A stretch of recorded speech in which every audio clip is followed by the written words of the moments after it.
আমরা যদি ভুলে যাই আমরা এই পৃথিবীতে এসেছি একটি সীমিত সময়ের জন্য, এখানে চাকরি পাওয়া আমাদের মূল উদ্দেশ্য নয়, টাকা কামাই করা আমাদের উদ্দেশ্য নয়, এই পৃথিবীতে বাড়ির মালিক হওয়া আমাদের উদ্দেশ্য নয়, কারণ একদিন আমরা এর সব কিছু ছেড়ে চলে যাব।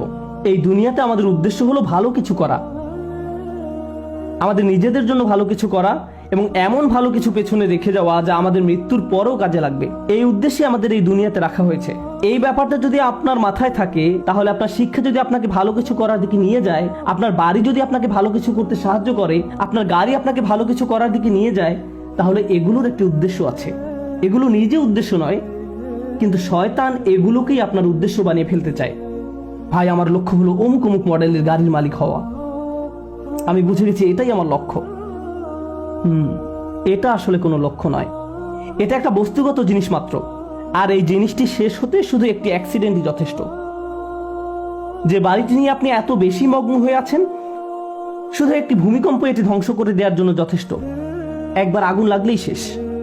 এই জিনিসগুলো আর এমন কি, এগুলো আসে আর যায়। দুআফাত তালিবু আল মাতলুব। শয়তান এভাবে আমাদের মনকে এসব তুচ্ছ বিষয়ে নিমজ্জিত করে রাখে। এর ফলে আমরা ভুলে যাই যে আল্লাহ আমাদেরকে বৃহত্তর উদ্দেশ্য নিয়ে সৃষ্টি করেছেন, কিন্তু সে আমাদের সামনের দিকে থেকে আক্রমণ করে ক্ষুদ্র বিষয়ে আচ্ছন্ন করে রাখে।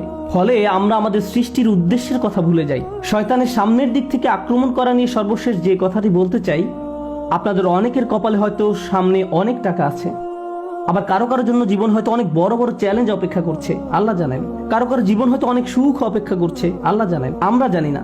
কিন্তু একটা বিষয় আমরা সবাই জানি, সবারই সময় রয়েছে। কারো হয়তো কয়েক সেকেন্ড, কারো হয়তো কয়েক বছর, কারো হয়তো কয়েক দশক সময় হাতে আছে। কিন্তু একটা ব্যাপারে আমরা নিশ্চিত যে আমাদের সবারই হাতে সময় আছে। শয়তান যখন আপনাকে সম্মুখ ভাগ থেকে আক্রমণ করে, সে চায় আপনি যেন আপনার সময়কে কোনো মর্যাদা না দেন। সে চায় ভালো কাজ করার সময় আসলে আপনি যেন এভাবে ভাবেন যে আরে ভাই, আমার হাতে এখন অনেক সময় আছে, ভালো কাজ করার জন্য এত তাড়াহুড়ার কি আছে। কিন্তু যদি প্রবৃত্তির কোনো কামনা চরিতার্থ করতে হয় তাহলে সাথে সাথে করতে হবে। প্রতিবার নামাজের সময় আপনার সাথে ঠিক এমনটাই ঘটে। জোহরের সময় যখন আসে, মসজিদ থেকে আজানের শব্দ ভেসে আসে, আপনার ঘড়ির অ্যালার্ম বেজে ওঠে, মোবাইলের অ্যাপ থেকে আজানের শব্দ শোনা যায়, আপনি তখন কি করেন? পজ বাটন টাচ করেন, নিজেকে এভাবে বলেন, মাত্র তো আজান দিল, নামাজের এখনো অনেক বাকি আছে। আর ভিডিও গেম খেলতে হলে এখনই, সিনেমা নাটক দেখতে হলে এখনই, কিন্তু নামাজ পড়তে হলে সময় বাকি আছে, এখনো অনেক সময় বাকি আছে।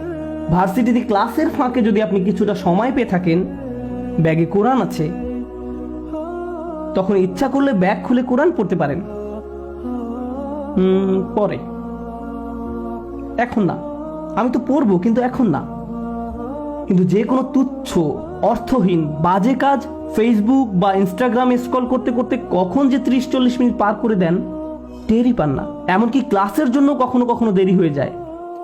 অর্থহীন কাজের জন্য ঠিকই সময় বের করে নিলেন, এর কারণ হলো শয়তান চায় আপনি যেন আপনার সময়কে কোনো মূল্য না দেন। সে চায় আপনি যেন আপনার মূল্যবান সময়কে অর্থহীন কাজে ব্যয় করে নষ্ট করে ফেলেন। এভাবে আপনার সময় নষ্ট করার মাধ্যমে সে আপনার ভবিষ্যৎ ধ্বংস করে দেয়। তারপর যখন জীবনের একটা পর্যায়ে এসে পেছনে ফিরে দেখেন, তখন ভাবেন, ভাই, আমি জীবনে কত সময় যে অযথা কাজে ব্যয় করে নষ্ট করেছি। এরপর জীবন নিয়ে হতাশ হয়ে পড়েন। এই খেলাটাই শয়তান আমাদের সাথে খেলে। এভাবে শয়তান বিভিন্ন কৌশলে সামনের দিক থেকে আমাদের আক্রমণ করে।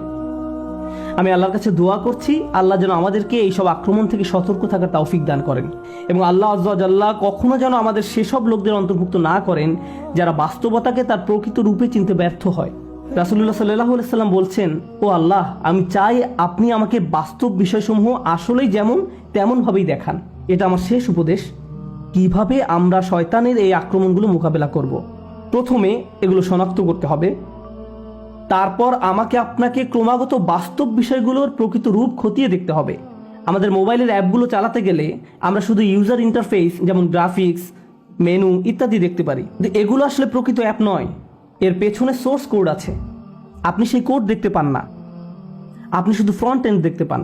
ঠিক তেমনি বাস্তব জগতে যা কিছু দেখতে পান তা শুধু উপরের অংশ দেখতে পান, শুধু কভার দেখতে পান, কিন্তু এর পেছনে অন্য আরেক বাস্তবতা রয়েছে, এর পেছনে ইঞ্জিন রয়েছে। সমস্যা হলো আমরা কোনো কিছুর বাহ্যিক রূপ দেখে এর মূল্যায়ন করি এর পেছনে যা আছে সেটাই যে আসলে মূল্যবান আমরা তা জানার চেষ্টাও করি না। কোরআন এই কাজটাই করে। কোরআন শুধু এই দুটি চোখ দিয়ে দেখতে বলে না, এখানেও আরো এক সেট চোখ রয়েছে।